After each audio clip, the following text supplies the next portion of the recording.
قربانی تو سب کر رہے ہیں، مگر قربانی کا اصل مقصد کیا ہے؟ اس کا اصل مقصد کیا ہے؟ بنیادی مقصد، اس کا مقصد صرف گوشت کھانا اور گوشت تقسیم کرنا نہیں، اس کا اصل مقصد ہے تمہاری نیت۔ اللہ رب العزت کی بارگاہ میں نہ تو قربانی کے جانور کا گوشت پہنچتا ہے، نہ ہی خون پہنچتا ہے، کچھ نہیں پہنچتا۔ اللہ کی بارگاہ میں ہماری نیت پہنچتی ہے کہ بندہ کس نیت سے قربانی کر رہا ہے۔ اگر تو بندہ دکھاوے کی نیت سے قربانی کر رہا ہے تو اس کی قربانی منہ پر مار دی جائے گی، اگر اللہ کی رضا کی خاطر قربانی کر رہا ہے تو اس کی قربانی قبول کی جائے گی۔ اللہ رب العزت کا یہ قانون ہے، یہ قانون قدرت ہے کہ اللہ جب بندوں کو اپنے قریب کرتا ہے، جب کسی بندے کو اپنے قریب کرتا ہے، بندے کو اپنا محبوب بندہ بناتا ہے، تو ان بندوں کو اپنی محبت میں آزماتا ضرور ہے، اپنی محبت میں ان بندوں کا امتحان لیتا ہے۔ پوری دنیا میں اللہ کا ایسا کوئی محبوب بندہ نہیں ہے جس کو اللہ رب العزت نے اپنی محبت میں آزمایا نہ ہو، جس کا امتحان نہ لیا ہو۔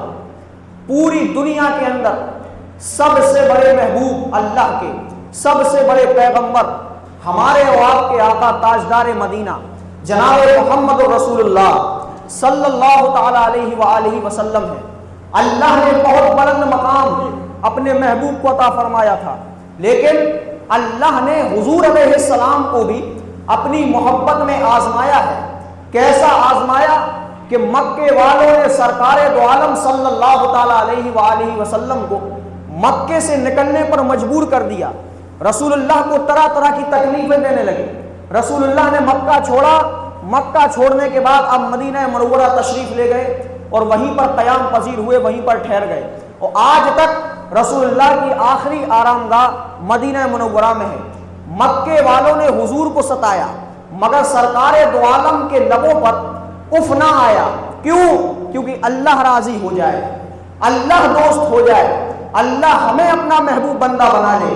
اللہ نے جس کو بلند مقام عطا فرمایا ہے دنیا میں، ہر ایک بندے کو اپنی محبت میں آزمایا ہے، کیونکہ یہ نظام قدرت ہے، یہ قدرت کا قانون ہے۔ اللہ جس کو اپنے قریب کرتا ہے اس کو بیماریوں میں مبتلا کر دیتا ہے، اس کو تکلیفوں میں مبتلا کر دیتا ہے۔ اسی طریقے سے تاریخ اسلام میں اللہ کے ایک جلیل القدر پیغمبر حضرت ابراہیم علیہ نبینا علیہ السلام کا نام آتا ہے۔ حضرت ابراہیم علیہ السلام، یاد رکھیے گا، اللہ کے وہ جلیل القدر پیغمبر ہیں کہ اللہ نے ابراہیم علیہ السلام کو دنیا میں نبوت عطا فرمائی، نبی بنا کر بھیجا، رسول بنا کر بھیجا، صاحب شریعت بنا کر بھیجا۔ اللہ نے جناب ابراہیم علیہ السلام کو اولو العزم پیغمبر بنا کر بھیجا۔ یاد رکھیے گا 1.25 لاکھ انبیاء اکرام ہیں، تقریباً کم و بیش 1,24,000 انبیاء اس روئے زمین پر تشریف لائے۔ ان انبیاء میں 5 نبی بڑے ہیں، حضرت موسیٰ، حضرت عیسیٰ، حضرت نوح، حضرت ابراہیم اور ہمارے آقا حضور علیہ السلام۔ تمام نبیوں میں یہ 5 نبی بڑے ہیں، اور ان سارے 5 نبیوں میں سب سے بڑے نبی ہمارے آپ کے آقا سرکار دو عالم صلی اللہ تعالی علیہ وآلہ وسلم ہیں، اور حضور کو چھوڑ کے تمام نبیوں میں سب سے افضل حضرت ابراہیم علیہ السلام ہے۔ اللہ نے کتنا بلند مقام عطا فرمایا تھا۔ اب ظاہر سی بات ہے، بندے کو اللہ جتنا بلند مقام دیتا ہے اتنی ہی تکلیفوں میں بھی گرفتار کرتا ہے۔ اللہ آزماتا ہے کہ میری محبت میں یہ صبر کرتا ہے، یہ شکر کرتا ہے کہ ناشکری کرتا ہے۔ اللہ رب العزت نے ابراہیم علیہ نبینا علیہ السلام کو اتنا بلند مقام عطا فرمایا۔ ایک مرتبہ جناب ابراہیم علیہ السلام نے پروردگار عالم کی بارگاہ میں دعا کی، بار الہ مجھے ایک نیک بیٹا عطا فرما۔ حضرت ابراہیم علیہ السلام کی اولاد نہیں ہو رہی تھی، اللہ رب العزت کی بارگاہ میں دعا کی، پروردگار عالم مجھے نیک بیٹا عطا فرما دے۔ اللہ رب العزت نے فرمایا ابراہیم تمہیں مبارک ہو، ہم تمہیں ایک نیک بیٹا عطا فرمائیں گے، اس کو نبوت بھی عطا فرمائیں گے۔ جس طریقے سے تمہیں نبی بنایا ہے اسی طریقے سے اسے بھی نبی بنائیں گے، اس کا نام اسماعیل ہوگا۔ پھر دنیا نے وہ منظر بھی دیکھا، اللہ رب العزت نے حضرت اسماعیل علیہ السلام کی صورت میں حضرت ابراہیم کو ایک بیٹا عطا فرمایا، اس کو نبوت بھی دی، نبی بھی بنا کر بھیجا۔ اب ظاہر سی بات ہے جو اولاد منتوں کے بعد پیدا ہو، بڑی منتوں کے بعد، بڑی عرضیوں کے بعد، بڑی درخواست کے بعد، دعائیں کرنے کے بعد، منتیں کرنے کے بعد پیدا ہو، اس اولاد سے لگاؤ کتنا ہوتا ہے، کتنی محبت ہوتی ہے۔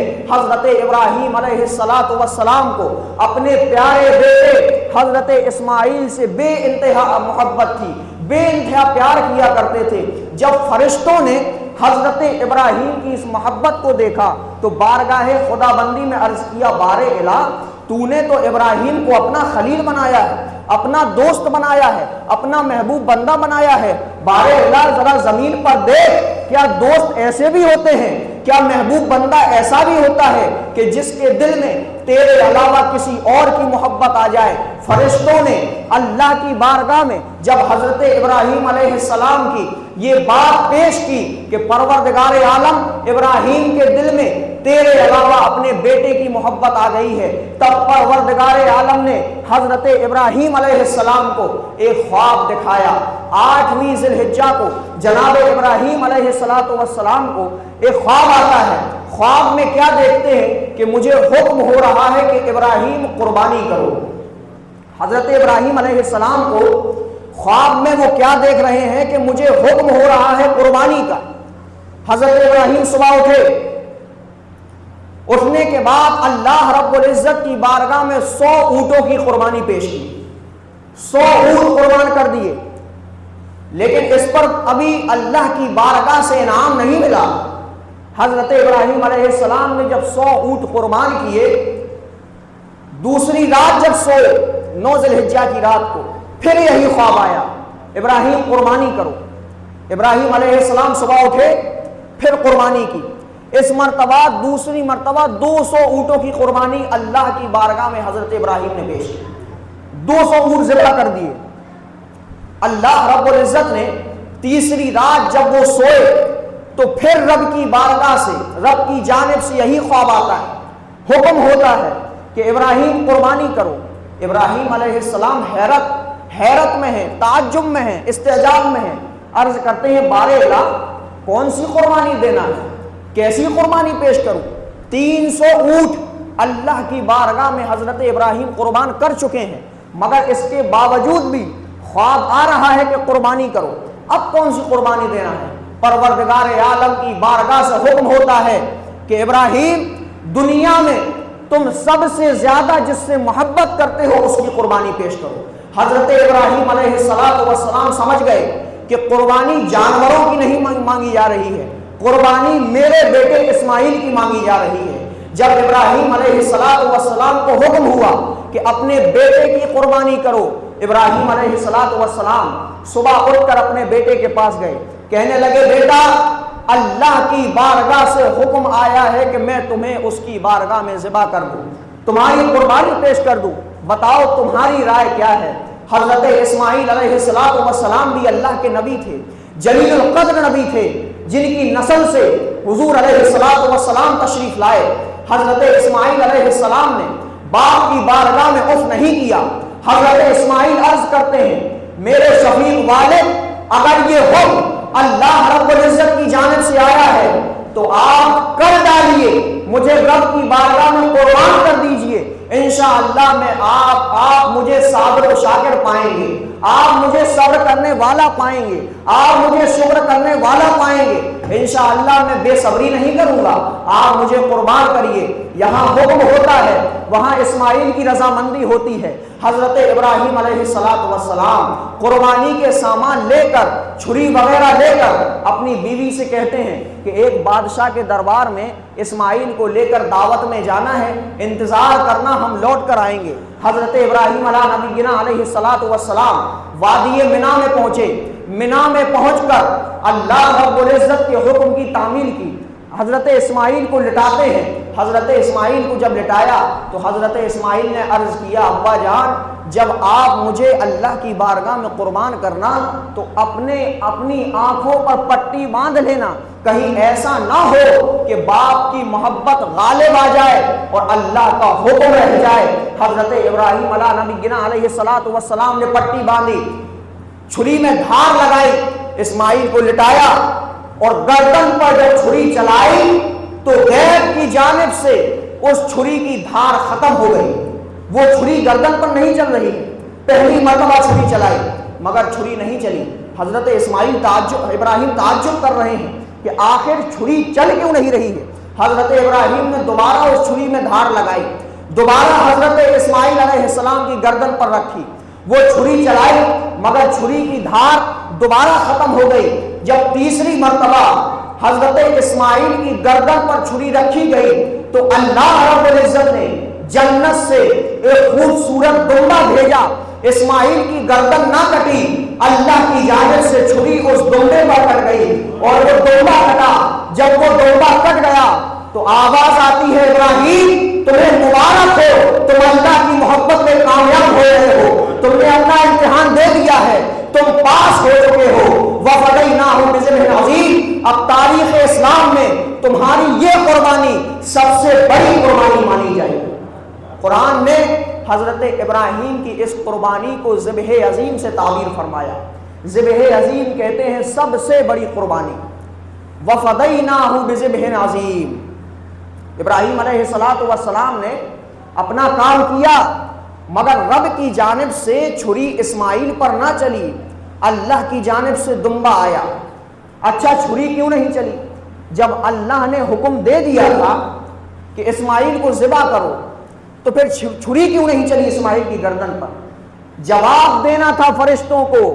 فرشتوں نے کہا تھا کہ بار الہ تیرا بندہ ابراہیم اپنے بیٹے کی محبت میں گرفتار ہے, اور ایک دوست کا یہ تقاضا ہوتا ہے کہ دوست کے دل میں, محبوب کے دل میں اپنے محبوب کے علاوہ کسی اور کی محبت نہ آئے. اللہ نے جواب دینے کے لیے حضرت ابراہیم علیہ السلام سے یہ امتحان لیا, فرشتوں کو جواب دینے کے لیے امتحان لیا. لیکن یہ اللہ کا کرم ہے کہ وہی قربانی جو اسماعیل کی گردن پر چھری نہ چلی, آج تک پوری امت مسلمہ اللہ رب العزت کی بارگاہ میں جانوروں کی قربانی پیش کر رہی ہے. یہ ہمیں بطور عبادت ابراہیم علیہ السلام کی یاد میں ہمیں یہ قربانی عطا ہوئی ہے. مگر یاد رکھیے یہ ہے قربانی کی مختصر تاریخ. قربانی کی ابتدا کیسے ہوئی اور کس نبی کی یاد میں قربانی ہم کرتے ہیں؟ دو نبی ہیں, حضرت ابراہیم علیہ السلام اور حضرت اسماعیل علیہ السلام.